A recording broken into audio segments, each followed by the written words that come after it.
एक रात dinner table पे एक आंटी अपने हस्बैंड को बोल रही थी, सुनो जी, जब आप नहीं रहोगे ना, मुझे बता देना कि कौन सा बैंक लॉकर कहाँ है और फेसबुक का पासवर्ड भी छोड़ देना, वरना लोग मुझे ही टैग करके RIP लिखेंगे। सब हंस रहे थे, लेकिन सोचने वाली बात ये थी कि आंटी मजाक में भी एकदम सच बोल गई। और वैसे भी इस वीडियो का title things to do after you die थोड़ा कंफ्यूजिंग लग सकता है।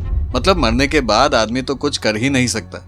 यह टाइटल का मतलब है वो चीजें जो आपको अभी कर लेनी चाहिए, ताकि आपके जाने के बाद आपके स्पाउस या फैमिली को करनी ना पड़े। क्योंकि असली टेंशन तभी शुरू होती है जब घर में शोक भी चल रहा हो और साथ ही पेपर वर्क, बैंक और कोर्ट के चक्कर भी चल रहे हो। जरा सोचिए, किसी का हस्बैंड मर जाता है, वाइफ के पास 3 काम रहते हैं, शोक मनाना, पड़ोसियों को मिठाई की जगह चाय पिलाना और सरकारी दफ्तर के 22 चक्करों का टूर लगाना। मतलब मरने के बाद भी आदमी बीवी को रिस्पॉन्सिबिलिटीज दे के जाता है। वाह भाई वाह। और सबसे पहले जो मैनेज करना पड़ता है वो है डेथ सर्टिफिकेट। ये वो चीज है जो आप कभी अरेंज नहीं कर सकते। काफी ऑब्वियस है। मतलब आप अपने डॉक्टर को बोल कर जाओ कि डॉक्टर साहब, जब मैं जाऊं तुरंत प्रिंट निकाल देना, वरना मेरी बीवी क्यू में खड़ी रहेगी। लेकिन डेथ सर्टिफिकेट के बाद शुरू होती है असली सर्कस। प्रॉपर्टी, पैसा, बैंक अकाउंट्स, लॉकर्स और आपके सीक्रेट इंस्टाग्राम अकाउंट के पासवर्ड्स तक। चलिए अब सीरियस हो जाते हैं। ये है वो लिस्ट जो हर इंसान को अपनी लाइफ में कंप्लीट करनी चाहिए। लीगल विल के बिना घर में फैमिली ड्रामा शुरू हो जाता है। बच्चे शोले के गब्बर और ठाकुर बन जाते हैं और बेचारी बीवी बस बसंती। इसलिए एक क्लियर नोटराइज्ड विल लिख के जाए। प्रॉपर्टी डिस्ट्रीब्यूशन, स्पाउस और बच्चों में प्रॉपर्टी का डिस्ट्रीब्यूशन क्लियरली लिखे।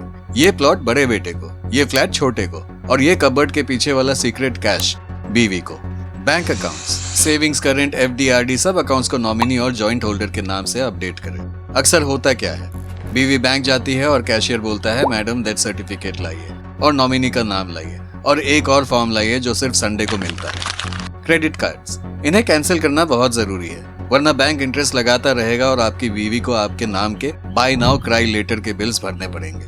डिजिटल एसेट्स, ये नया हेडेक है। आपके Gmail, Facebook, Instagram, Twitter, YouTube सब अकाउंट्स का क्या करना है? आप चाहो तो पासवर्ड्स लिख के किसी ट्रस्टेड इंसान को दे दे या फिर गूगल का inactive account manager option use करें। यह आपको ऑप्शन देता है कि मरने के बाद भी आपका जीमेल, फोटोज और यूट्यूब कंटेंट एक सिस्टम के साथ ट्रांसफर हो या डिलीट हो।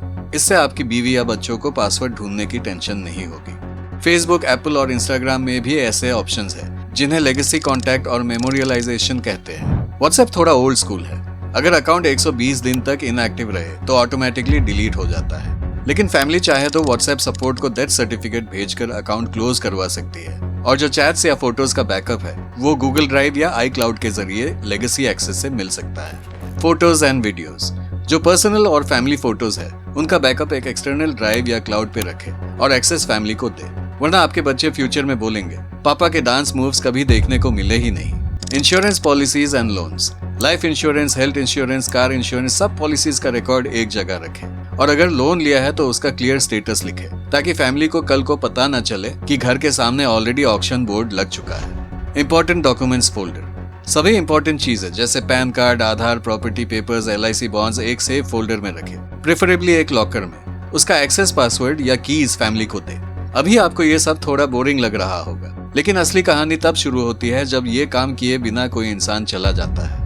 एक दोस्त के फादर के डेथ के बाद उनकी प्रॉपर्टी के पेपर्स मिल ही नहीं रहे थे। कोर्ट केस 7 साल चला और उनका घर लिटरली एक मॉडर्न वनवास बन गया। एक आंटी के हस्बैंड का बैंक अकाउंट सिर्फ उनके नाम पे था। आंटी को 2 लाख रुपए निकालने के लिए 6 महीने लग गए और हर बार उनको क्लर्क से ये सुनना पड़ता, मैडम सिग्नेचर मैच नहीं हो रहा।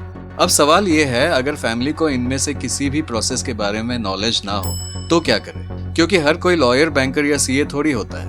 मैं आपको ओवरलोड नहीं करना चाहता डिटेल से, इसलिए मैंने नीचे वीडियो के डिस्क्रिप्शन में कुछ रिसोर्सेज के बारे में इंफॉर्मेशन दिया है, जैसे बैंक्स, गवर्नमेंट पोर्टल्स और बेसिक लीगल गाइडेंस सोर्सेस। आप वहां चेक कर सकते हो और अपने स्टेट के हिसाब से फॉलो कर सकते हो। और याद रखिए, पैनिक करने की जरूरत नहीं है। सबका एक क्लियर रास्ता होता है, बस पेशेंस और सही गाइडेंस की जरूरत होती है। तो दोस्तों, डॉक्यूमेंट्स और प्लानिंग का असली मतलब सिर्फ ये है कि आपके जाने के बाद आपकी फैमिली को अननेसेसरी बोझ ना उठाना पड़े।